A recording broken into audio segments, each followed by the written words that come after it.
When you're starting to feel warm through your gear, you're talking about being in the same range as the fuel package is where it can light off. And you don't want that thing lighting off, right?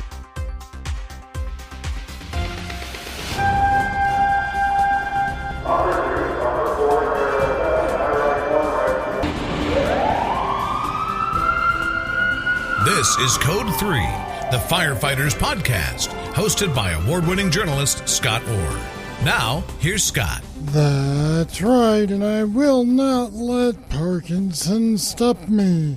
Thank you for joining me today for another edition of Code 3. This is the show that gives you all the information on a firefighting topic that you need in about 20 minutes. Now, before we start today, I'd like to ask for your help. You ever heard the phrase, smart people learn from their mistakes, and really smart people learn from others' mistakes? Well, with that in mind, I'd like to ask you to tell me about your worst firefighting mistake. It doesn't have to be a long story, but it can be. It just has to have an aspect of teachability. If you have one of these stories and you'd like to tell it, email me, scott@code3podcast.com, and let me know.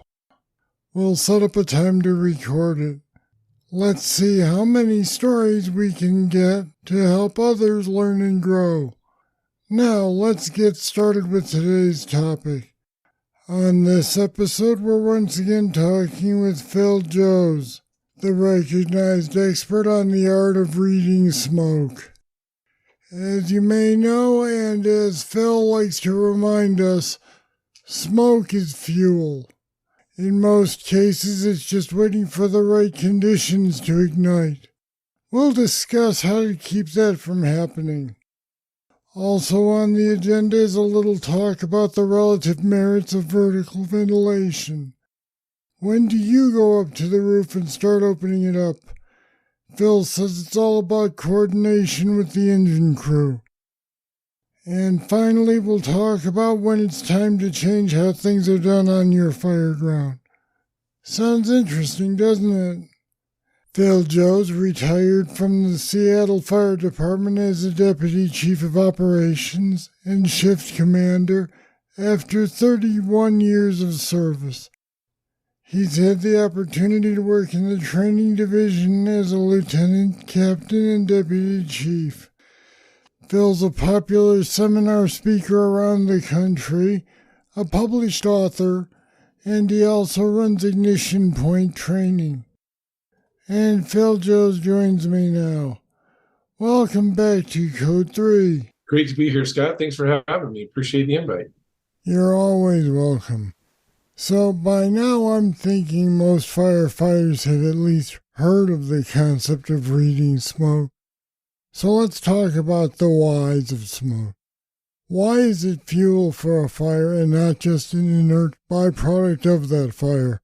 Well, the way that fuel, so we start with the concept that smoke is fuel, right? And that's one of the things I drive home in the class. Smoke is fuel, smoke is fuel, smoke is fuel. So question is, how does that fuel get produced? And the reality of the fire, and it's always been this way, but it's certainly worse today, or more significant today, is that pyrolysis, the application of heat, causes solids to break down into their base components. And half a century ago, that was wood, wool, and cotton, and today that's plastic. And so given the same amount of material, the same pounds of material, plastic is just going to produce a significant amount more. There's a significantly greater amount of energy contained within that plastic, and all of that energy gets released in the form of fuel when that object gets heated. And so in the modern fireground, whenever you're looking at smoke, you should really be thinking to yourself in the back of your mind that you're looking at fuel. So what are the typical chemical components of smoke nowadays? We generally talk about smoke being made up of particulates, microscopic pieces of stuff, right? Mm-hmm. Then aerosols, which is liquid suspended in air, and then gases. And so in the re-smoke process, we break that down and use just a couple of exemplars, right? And so the number, the quantity, the total number of products that are produced is going to be, dependent on the fuel source, what type of plastic, what type of glue. If that glue is holding together wood, like OSB, or even most of the furniture made today, the variety of particulates, aerosols, and gases that get released is going to be significant. So the way we break that down, because there's really so many, right? The way we break that down in the curriculum is to just talk about like a representative sampling. And to do that, we look at four basic products, I guess you would call it. Benzene, right? So I'll start at the top, right? The top two are going to be carbon dioxide and hydrogen cyanide, right? So those are sort of I call them the big dogs, because they're really present in vast quantities at every fire. They also happen to be particularly toxic in the way they interact with the human body and that sort of thing. They're also all of these chemicals that I'm going to list for you have flammable ranges, right? So when we're looking at the flammable ranges and we're thinking about the fuel package that we're looking at, we start with the two carbon dioxide and hydrogen cyanide, right? So they have very high ignition temperatures, above 1,000 degrees. But as we look at other ones, so a step down would be benzene, and benzene is present at all fires. Every single fire that's been studied, everything that I've looked at or talked to people about, benzene is present. It's also sort of ubiquitous in the fire service because it's a byproduct of diesel combustion as well. But benzene, we're down in the low 900s for an ignition temperature, and then we get all the way down to acrolein. And acrolein is another ubiquitous chemical in the smoke column, and it's notable because its ignition temperature is 450 degrees. So 450 is definitely well within the range of most structure fires. Right, and so when you're the way you break this down to understand it visually is to go back to your Burn to Learn, where you're doing a fire behavior lecture, and you're sort of watching that smoke. And so in all cases, for it to change from smoke to fire, you need the right temperature and the right mix. And so we've just sort of talked about the temperatures, but when you're watching that smoke in the Burn to Learn environment, you see those little wisps of fire moving through that column. What you're seeing is a small pocket of right temperature, right mix. The right amount of fuel at the right temperature with the right amount of air or oxygen that lights off, and it raises, right? It consumes that fuel, and then it raises the temperature of the column. And so you have to think about, as we start to get into the 450 degree range, we're getting into a range for a smoke column or a fuel column where that column is set to light off. And so what we're trying to do in all cases is to keep that column of fuel, keep that column of smoke down below at least the 450 degree mark. But honestly, Scott, ideally, we're keeping it below even the 175 to 200 degree mark. Ideally, we're not creating steam. We're working in a relatively moderate environment that's definitely attainable and sustainable for the average firefighter in the protective ensemble that we have today. So as those temperatures start to reach 450, that's going to also exceed the capacity of your bunker gear to absorb energy, right? Absorb heat without you knowing it. So when you're starting to feel warm through your gear, you're talking about being in the same range as the fuel package is where it can light off. And you don't want that thing lighting off, right? So these are just sort of an understanding so that when you're working in that space, when you're swimming in fuel, right? So you're swimming in smoke, you're swimming in fuel, which definitely is part of what we do, and certainly not unpleasant for most firefighters, right? It's what we're looking for the opportunity to take part in. is if you're going to be swimming in fuel, I want to make sure you're swimming in cold fuel and not hot fuel. Well, all right, so it's best that we keep it cool. But can these risks be mitigated by appropriate ventilation? Well, we want to understand when we add ventilation, and this is what all the NIST UL stuff has shown, and certainly for any of you listeners who haven't been to the UL FSRI website or taken advantage of that, the amount of training there is just off the chart. And so when we think about the fire environment, remember I said right temperature, right mix. And we talked a little bit there about making sure the temperature stays down. Now, the other piece of the puzzle is that you want to understand that when you add air to the mix, right? So when you add ventilation, when you add air, the fire is going to grow. And when it grows, it produces more fuel. Right. And virtually every fire that your listeners are going to go to, that fire ground is a ventilation controlled fire, right? There's more fuel being produced than there is air available to burn. And so there you have the smoke, which is the byproduct, right? It's the result of incomplete combustion, right? So more fuel is being produced than there is air available. And when you add air to that mix, the fire is going to light off. So one of the things that we did in the Seattle Fire Department when I was there is make the ventilation strategy, right? It says some version of the ventilation strategy is to limit ventilation until water application is imminent or achieved. Now, understand, so we're saying limit ventilation and then until it's imminent or achieved, which is what everybody would talk about as the coordinated ventilation. And typically, what you're looking at there is the engine company. You can see or hear the engine company operating in the fire room. Now, that means that water application is achieved, right? And if you're in charge of ventilation or you're, say, the OV, you're free to start breaking windows at that point in time. The other option would be if you're a truck that's working alongside an engine, you should have sort of an intrinsic understanding of the timing that's necessary to hit the ventilation around the same time as the engine company is going to hit the fire. Now, that being said, late or no ventilation is actually preferable to early ventilation, right? So we're trying to control the temperature and we're trying to control the mix. The engine company controls the temperature and the ventilation profile controls the mix. And so we want to control that mix as much as we can, but recognize that we don't have affirmative control of ventilation because windows break, doors get opened.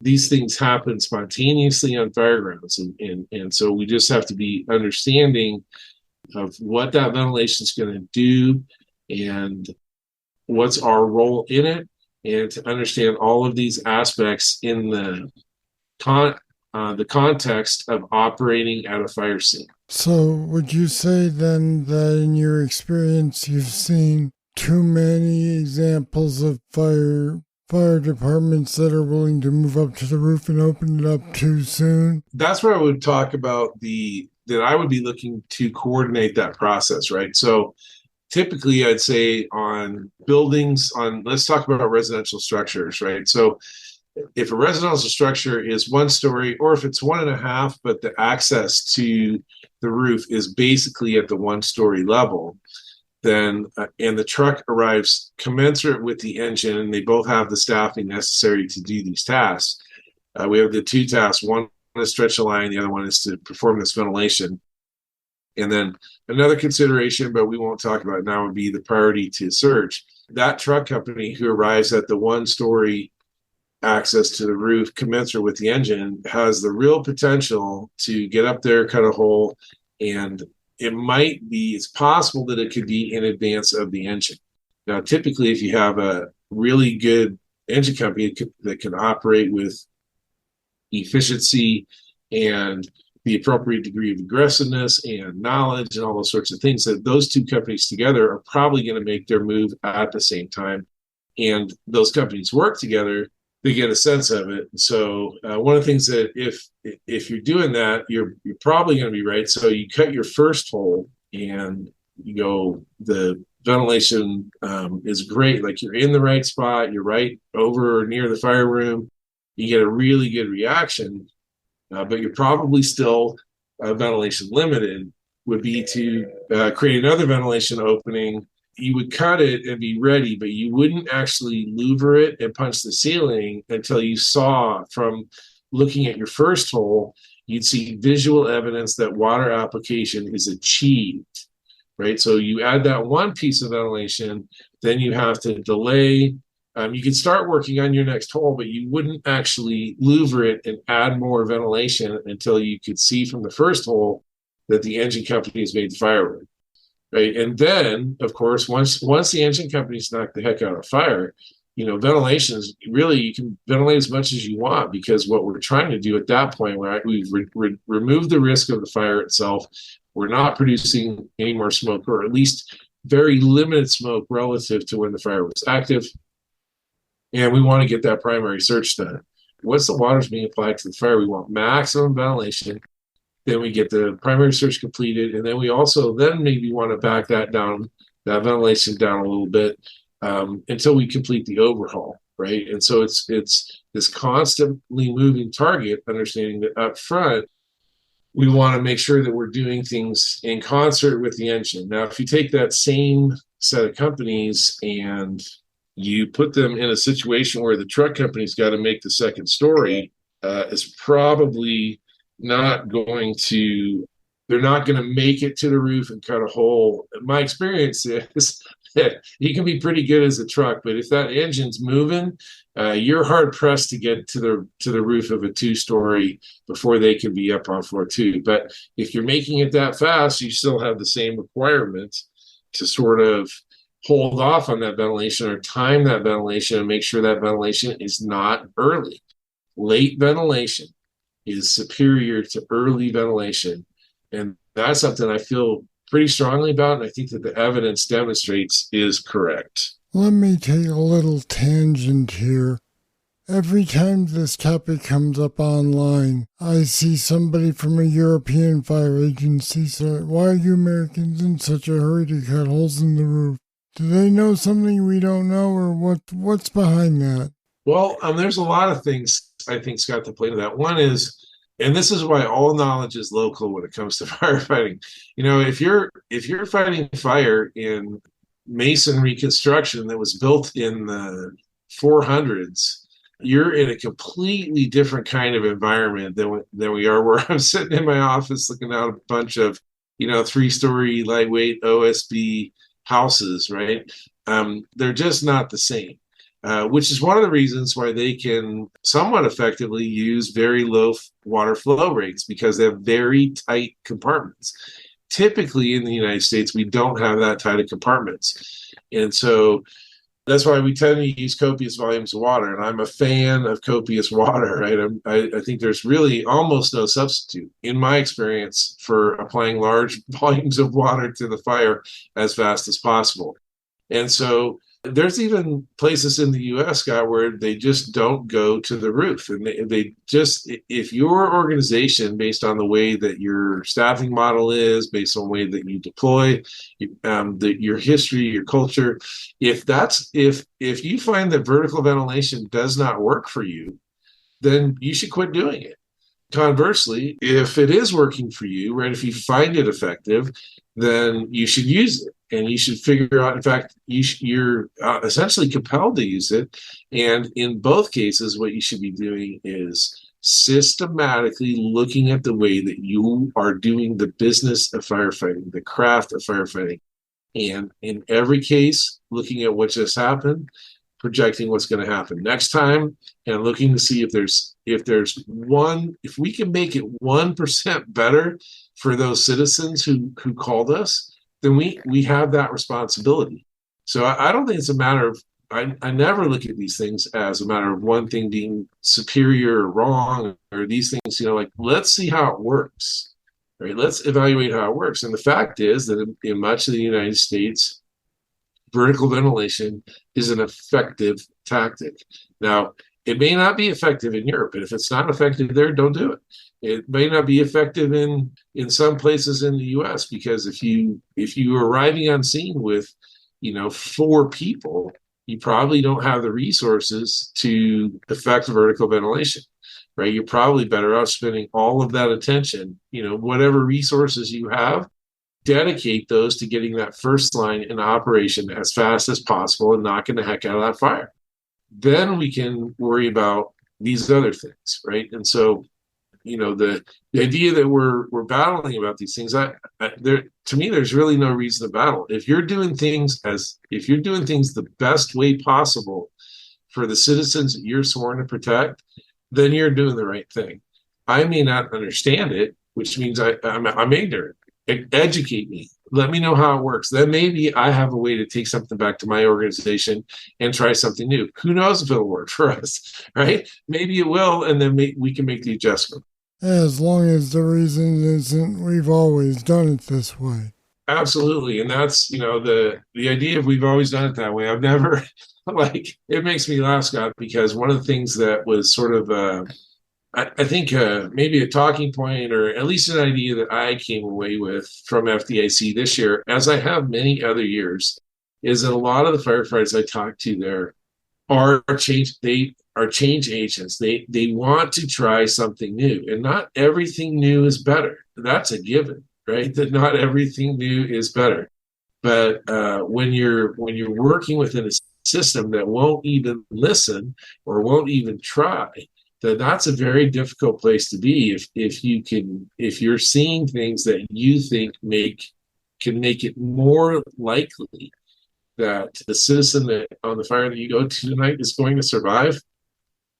You just feel compelled to speak out. And in organizations that allow that and foster that, I think, move the needle substantially. And everybody's familiar with an organization, or even not the whole organization, maybe just a company or maybe just a battalion, that because the leadership is uninterested in exploring improvement, it's very challenging. A lot of those change agents, a lot of those people who are battling the system, asking the whys, pressing the buttons, really, they end up at FDIC, Scott, because they want to know what's next. They want to know what's new. They're so interested in being excellent because that's the oath that they took, that they seek out other people who want to be excellent, and then they want to spend time with those people. And that's really what fire training, podcasts like yours, all of these resources that are available, if they come with that sort of mindset that, hey, we're all here to learn. And, every time I teach a class, I learn something. And I always thank the students for being there, because without that possibility of learning, I would honestly, Scott, I would move on to the next thing. If I didn't feel like I was learning, shaping, growing, and providing other people the opportunity to do so, I would probably move on to some other endeavor. And I think that's true of a lot of people in the fire service. All right, we'll leave it there. Phil Joes, thanks for talking with me today on Code 3. Sounds good, Scott. Thanks for having me. And as always, keep them safe out there. And there's more about reading smoke, including video, on our website at code3podcast.com/smokeisfuel. Make it all one word, smoke is fuel. Hey, have you signed up for our newsletter yet? It's a weekly email of what we have coming up in the news edition of the show. Did I mention that it's free? No, I didn't, but it is. It's free. And did I mention that no spam comes with it? Well, that's true too. We never sell your address to anyone else. Just go to code3podcast.com/newsletter to sign up. Trust me, you'll love it. All right, that's it. That's all for this edition of Code 3. Thank you for listening. I'll be back next week with more, and I hope you'll join me. I'm Scott Orr, and until then, Stay safe. To contact us, get more information on today's show, or to subscribe to the podcast, go to code3podcast.com.